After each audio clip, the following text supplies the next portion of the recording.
नमस्कार. तुम्हा सर्वांचं कृपास्वामींची ह्या चॅनलवर खूप खूप स्वागत आहे. दरवेळेस मी तुमच्याबरोबर स्वामींचे सुंदर सुंदर अनुभव शेअर करत असते. तर आजसुद्धा एक नवा अनुभव घेऊन तुमच्यासमोर उपस्थित झाले आहे. हा अनुभव आपल्याशी शेअर केला आहे राहुलदादा यांनी. राहुलदादा म्हणतात, स्वामी असता पाठी राखा, भक्ताला कसला धोका? तर ऐकूया दादा काय म्हणतात. 15 नोव्हेंबर 2005 रोजी मला कन्यारत्न झाले म्हणून मी सासूरवाडी चाळीसगाव येथे बारशासाठी गेलो होतो. तेथून 22 नोव्हेंबर रोजी घरी आलो आणि माझ्या कामास सुरुवात केली. कामानिमित्त बाहेर असताना मला घरून फोन आला की आमच्याकडे असलेल्या फिश टँकमधील सर्व मासे मरून पडले आहेत. त्यावेळेस अंगात ताप असतानासुद्धा मी नवीन मासे आणण्यासाठी पिंपरी येथे गेलो असताना तेथेच मला चक्कर आली. मी जेथे मासे आणण्यासाठी गेलो होतो त्या बाई डॉक्टरच होत्या. त्यांनी मला लगेच तपासले आणि ताबडतोब रक्त तपासणी करून घेण्यासाठी सांगितले, कारण सर्व अंगावर फोड पुरळ होते. सर्व शरीर लाल बुंद झाले होते. रात्री 8 वाजता रक्त तपासणी केली. त्याचा रिपोर्ट बघून तेथील डॉक्टरांनी मला दवाखान्यात ॲडमिट होण्यास सांगितले. दुखण्याच्या गंभीरतेची मला जाणीव नव्हती. चैतन्य हॉस्पिटलमध्ये गेलो असताना तेथील डॉक्टरांनी रक्ताचा रिपोर्ट पाहिला आणि मला दुसऱ्या चांगल्या हॉस्पिटलमध्ये ताबडतोब म्हणजे अर्ध्या तासाच्या आत ॲडमिट होण्यास सांगितले.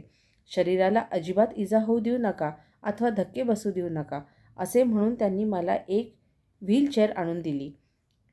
त्यात बसवून मला खाली आणले. भावाने व मित्रांनी निरायममध्ये ॲडमिट केले. तेथे ताबडतोब मला ICUमध्ये ट्रीटमेंटला सुरुवात केली. कारण विचारले असता रक्तातील पांढऱ्या पेशींचे प्रमाण 8,000पेक्षा खाली आले होते. तसेच डेंग्यूचा आजार आहे असे सांगितले. दुखण्याची गंभीरता लक्षात आली आणि मी हबकलो. डॉक्टरांनी घरच्यांना बोलवून सांगितले की पेशंटची स्थिती नाजूक आहे. त्यांची खात्री देता येत नाही. एखाद वेळेस कोमात जायची शक्यता आहे, पण प्रयत्न करू. त्यांनी आम्हाला प्लेटलेट्स असलेले 2 बाटल्या रक्त ताबडतोब आणावयास सांगितले, तेही रात्री 12 वाजता. माझ्या मित्राचा व माझा रक्तगट एकच असल्याचे माझ्या धाकट्या भावाच्या लक्षात आले व त्याला विचारणा केली. त्या मित्रांनीही येण्यास कबुली दिली. ह्या रक्तासाठी सुमारे 25,000 रुपयाची आवश्यकता होती. अतुल व माझा मित्र औंध रोडने येण्यास निघाले. डॉक्टरांनी दोन्ही बाटल्या एकत्र ठेवू नका, सांभाळून जा असे सांगितले. औंध रोडने येताना अतुलच्या गाडीचे ब्रेक फेल झाले. सावधानता राखून हातातल्या बाटल्यांना काही होऊ न देण्याची खबरदारी माझ्या मित्राने घेतली होती.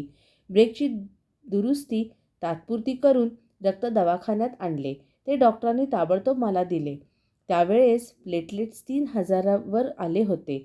आता रक्त लागणार होते, परंतु रक्ताचे वर्गीकरण करणारे मशीन बंद पडले होते. नवीन रक्तपुरवठा चालू होता. त्यावेळेस मी स्वामी व श्री साईबाबांना आर्जव करीत होतो की मला यातून वाचवा, कारण माझ्यावर आई, वडील, धाकटा भाऊ, मुलीची जबाबदारी आहे. तुम्ही काहीही करा, पण मला वाचवा. त्यावेळेस माझी नजर ICUच्या दरवाजावर गेली, तर तेथे श्री स्वामी व श्री बाबा दोघेही उभे दिसले, पण त्यांचे चेहरे फार गंभीर वाटत होते. त्यावेळी मी खचून गेल्यासारखा झालो, पण त्या दोघांचे नामस्मरण मी सतत करत होतो. असे 3 दिवस गेले. रक्तपुरवठा रोजच चालू होता. रक्त तपासणीमध्ये प्लेटलेट्स 88,000वर गेले. प्लेटलेट्समध्ये सुधारणा झाली होती म्हणून मला व्हीलचेअरवर बसवून जनरल वॉर्डमध्ये नेत असताना मला उजव्या बाजूला श्री स्वामी व डावीकडे श्री साईबाबा दिसत होते. ते माझे बरोबर दरवाजापर्यंत आले, परंतु त्यांचे चेहरे गंभीरच काळजीचे दिसत होते. मी उमेद सोडली नव्हती. त्यांचे नामस्मरण सुरूच होते. 4 दिवसांनी माझ्या प्रकृतीमध्ये आराम पडू लागला. प्लेटलेट्सचे प्रमाण 1,20,000वर गेले होते. त्यामुळे घरी सोडले.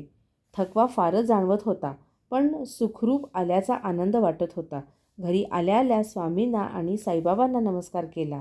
त्यावेळी त्यांचे चेहरे गंभीर नव्हते, हसरे दिसत होते. मी नतमस्तक झालो आणि मला वाचवल्याबद्दल त्यांचे मनोमन आभार मानले. अशीच कृपा श्री स्वामींनी आणि श्री साईबाबांनी माझ्यावर ठेवावी एवढीच त्यांचे चरणी प्रार्थना. तुम्हाला जर हा अनुभव आवडला असेल तर कृपया व्हिडिओला लाईक करा, शेअर करा आणि सबस्क्राईब करा. धन्यवाद.